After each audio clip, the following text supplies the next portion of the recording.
you will do Venice Waltz. And your festival will be Dia de los Muertos, Mexico. Ang reaction ko doon, nung nakita ko, Dia de los Muertos, sabi ko, huh? Ano yun?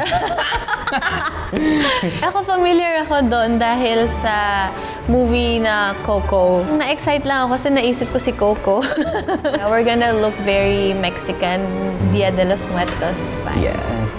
Found it interesting yung culture nila na they celebrate it in a very colorful and vibrant way.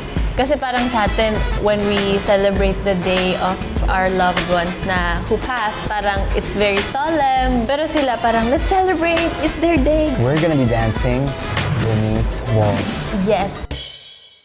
Hindi mo lang alam, hindi mo ba nararanasan? Kahapon sana lang, hindi mo na pinahirapan. Malapit muli, di na muli.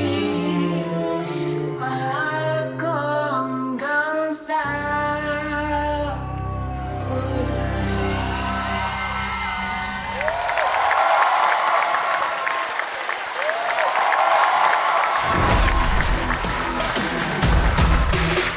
Gracias por ese baile. Thank you for that dance.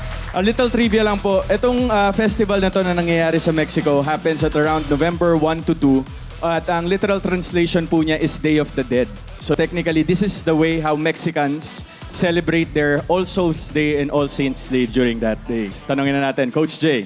Yung flow nung piyesa nila, sobrang na-appreciate ko kasi hindi ko naman nakikita si Jao na nagli-lift before. Pero ngayon, na nakikitaan ko siya ng ganyan. So, malaking tulong din tong Stars on the Floor para, alam mo yun, para sa mga P-pop na nandito, para mas mahubog lalo sila sa pagpa-perform, pag-a-adjust. May mga parts lang na pag nililift niya, si Chanty, medyo napuputol yung flow. Pero the rest, sobrang na-feel ko yung emotion.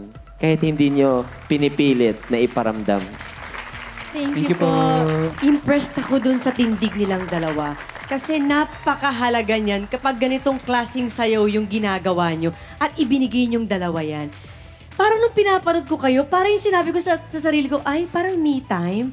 Yung parang sobrang kalmado, relax, ang sarap panoorin, at nasa pool talaga yung puso ko sa pagsasayaw nyong dalawa.